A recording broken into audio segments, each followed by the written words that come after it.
Hi, my name is Heather Feather. I am the owner of Rare Bird Medicine. Today I wanted to talk about the answer. You may ask yourself, what answer, Heather? I want to talk about the answer to every question you've ever had in your entire life. Fun. Cool. Didn't know we could break it down to one thing in a dichotomy. Excellent. Yeah. So I've done a previous video. If you haven't already, you can go to YouTube, subscribe to Rare Bird Medicine. Under Rare Bird Medicine, there is a video in there called The Only Problem. Today, we're going to talk about the answer to these problems. And in the video, The Only Problem, what we talk about is separation. Fear-based consciousness, separatist consciousness. And today, we're talking about the answer, love-based consciousness, unification consciousness. So in order for us to consider the answer, let's consider some of our problems as a two-legged. Let's consider the ways that we move into separation. With your wellness, with your health, have you moved into separation? Do you feel that you are separate from wellness, and there is a stream for wellness and there's a stream for illness, and you've fallen into the stream for illness, and God knows if you're ever going to be pulled out of it? Or is it possible that there is only a stream for wellness, there's only a stream for health, wellness too, there's only a stream for your will and your intent, and if you choose to be separate from the truth and consciousness of perfect health and wellness as your reality, you are given total freedom and opportunity to experience the concept called illness. All concepts of illness are labels. They are labels. And I would say, because I believe in the holographic nature of all of cosmology, everything that's ever been, I would say that this hologram is reflecting our consciousness. And if you decide, oh, I can have this constant issue with this shoulder, or I have that low back, whatever, or I have this mental illness, I have PTSD. So let's be clear, Heather's held a lot of these labels. I've had an emergency room doctor tell me you have PTSD and it's caused these different issues that are showing up for you physically. Okay, now I've got PTSD. I've had doctors tell me, you've had so many experiences of trauma that you are going to have chronic depression. And even though you may dip out of it, you'll probably always dip back into it because you've had so many traumatic experiences. It's just, you're oversaturated. It's basically gotten to a point where you're always going to be depressed. Okay. Now, have I been chronically depressed? Have I dealt with lots of suicidal ideation? Yes, I talk about it often because it's not the 50s anymore, everybody. We got to pull this stuff out from under the rug. We got to start talking about it. We got to start talking about what we do alone in our homes, what we do in our darkened hours. And what I can tell you is I plan on having a very hilarious and super fun life because I've done depression, I've done sadness, I've done all the sorrow, all the separatist. I feel really complete with all that separatist thinking. So I can take that label and I can keep reapplying it to myself. Yep, chronically depressed, PTSD, too much trauma for me. Whew, I'll never be able to handle this world. Or I can step up, rise up, stand up, chin up. Chin up, kiddo. Look at the clouds. Look at the bird. Look at the fun. Look at these words. Right? I can choose as the commander of my beingness, as the commander of my 30 trillion cells, as the commander of my consciousness, as the commander of my thoughts, and the commander of the resultant feelings that come from those thoughts.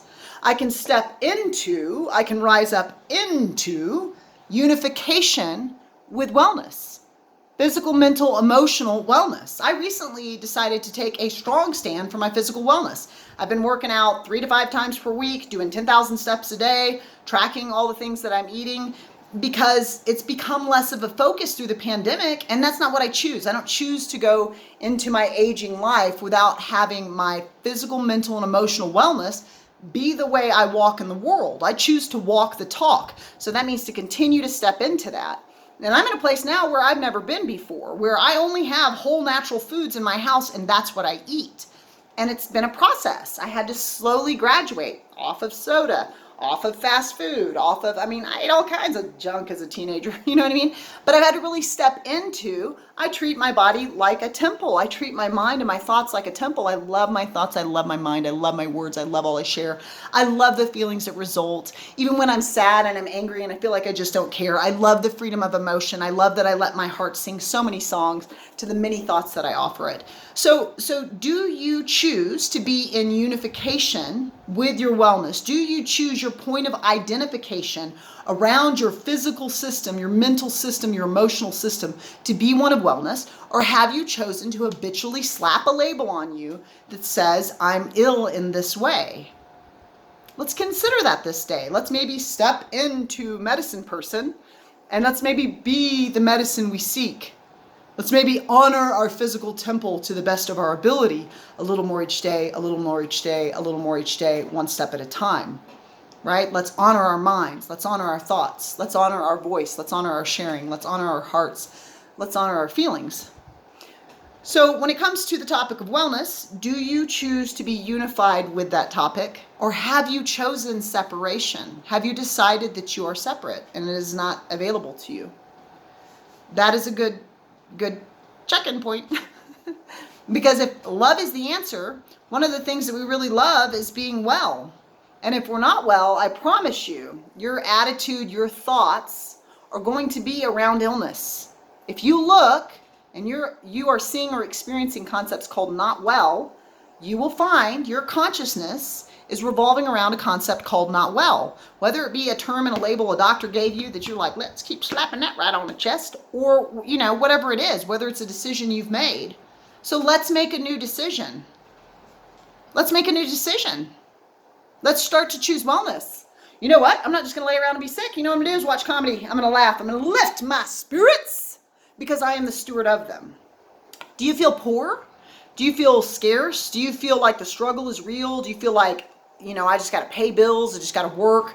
Trust that Heather spent most of her life working very hard, very devotedly, and often at a nominal wage as a female, blah, blah, blah, in subservient positions instead of leadership positions because she's a female, blah, blah, blah. Unconscious behavior around gender equality. May we have it for all genitalia. Thanks. And there was a point at which I changed my mind. I no longer decided that I need to be separate from prosperity. I no longer decided that my source of prosperity only comes from one source, my job. I got to go to work to get the money to pay the bills. I got to go to work to get the money to pay the bills. I got to pay the bills. So when you think about prosperity, do you think in negatives? When you write a check, do you think negative minus this from my checkbook? When you pay for your groceries, do you think minus this from, gotta go back to work to get more money to buy more groceries? Do you tend to think in deductive, and I just mean negating, negativistic thinking about where you remove yourself from the concept of your prosperity? Minus the grocery store, minus the laundry, minus the gas, minus the car insurance, minus the phone bill. Well, first of all, you could turn your attention to ways to prosper more. What bills are you paying? Do you have the most cost-effective plan for your insurance, for your phone plan, are you paying for stuff you don't really need? Do you really need a $1,000 phone, which is 5 of my car payments? Is that really what you need? Do you want that level of brain control? You can also consider the choices you're making, and you, as the steward of what your hands and your mouth and your eyes and your body all do every day, can choose to, I'm going to use the resources I have. I'm going to thrift store shop and reduce, reuse, recycle, and be more cost effective when I purchase things, rather than constantly having Amazon drones drop stuff off with all of that greater pollution. I'm going to go to local thrift stores, cause less pollution from trucks shipping stuff around, and it's going to be more cost effective. I looked at my budget with my sister, and most of my money goes to my grocery bill. Now, I eat really well. But there are also more cost-effective ways for me to do that. So on the one hand, you could balance your budget, but on the other hand, you could also start working with the addition method instead of the subtraction method. Stop thinking about what you lack, what you don't have, what's being taken out of your finances, what's being taken out of your bank account. Start thinking about what you do have, what blessings you do. Really focus up when your paycheck gets, boom, look at that money. Blessed, boom, look at that money. Blessed, you can start saying blessed. You can start saying rich, rich. I love to throw some rich and blessed in there because Heather is ready to prosper to such a degree that she's able to help the rest of humanity with her graces, because that's who I be. Because that's how I show up in the world. Because that's what I choose, is to prosper abundantly now. Because I realize I can do so much more service work by prospering than by playing that game of I want to relate to the rest of the world and their scarcity, so I'm just going to be poor forever. And now we can all sit around the water cooler and talk about how the struggle is real. Okay, let's rise up out of the struggle. No one's going to come and be like, do you want to be rich? I thought I'd just give you a sack of money. I mean, maybe that'll happen, but out of 7.9 billion people, not many are going to have that experience. I can tell you that right now. So the question is, have you counted your graces? Have you counted your blessings? When you count all your blessings, and I mean honestly count them, what are your blessings? You're alive? Oh, what a gift. Dead people can't do much with a body. Dead people can't eat strawberries. What a gift. Are you alive? Do you have 30 trillion beautiful cells that make you you, that function for you every day? What a gift. You know, do you have both arms? What a gift. Do you have, no, you don't? Okay, do you have both legs? What a gift. Oh, no, you don't. Do you have both eyes? What a gift. Oh, no, you can't see, you're blind. Do you have both ears you can hear? What a gift. Oh, no, you can't, but can you smell your food and taste it? What a gift. Do you have eyelashes that keep things out of your eyes? What a gift. So when it comes to prosperity, the reason all of the spiritual teachers throughout time talk about gratitude is because in order for one to prosper, the consciousness must recognize you already do. You already do. You already have graces, blessings, graces, blessings, graces, blessings, graces, blessings, graces, blessings, graces, blessings. Graces, blessings. Do you know how to read and write? Did you know not everyone can do that? Do you have all or most of your teeth? Do you know that some people have like one tooth and it hurts really bad to eat chips? You know, it's like, it is easy to take one's blessings for granted. So start counting that out. Start adding that up. Start getting into the plus method of stepping into the yes, stepping into the unification, stepping into the communion with your prosperity if you find yourself in a consciousness of separation and scarcity. We just flip that coin right over. Let me start counting all my graces. Let me start counting all my blessings. Let me make sure I'm being wise as a steward of my graces and my blessings. Do I care for my car? Do I care for my body? Do I care for my home? Do I want a different car, a bigger car, a better home, a better body? Am I judging my body? Okay, am I being a steward of them? Am I already being a steward, a grateful, gratitude, graceful steward of the graces I'm already given? So let's consider relationships. In your relationships, do you think my friends don't really understand me, or they don't really listen to me, or I always tend to counsel them, they never really counsel me, or my lovers are like, you know, I've had some great lovers, but what I notice is they expect me to be something other than myself. I don't like that. Blah, blah, blah.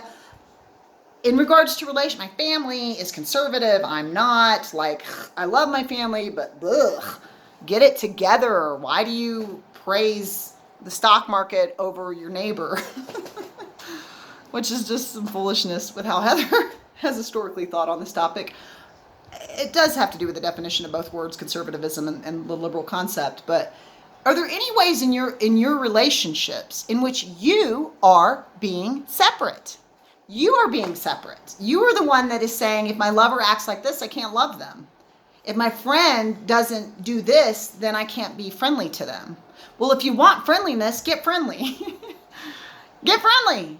So the answer that I'm offering today is the answer of love. And how does love show up? It shows up as unified. And unification will always include the self. So don't get me wrong. When we say love is the answer, that includes I might need to set boundaries. Hi, yeah, love you, bless you, outside of the garden of my life and my mind. Because you choose to trample plants, and I'm here in the garden of my life just nourishing the plants.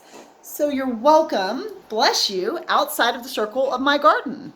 And that can still be love and unified. I can still be unified with you. I can still think blessings towards you when I think of you, but I don't have to have you in my inner garden.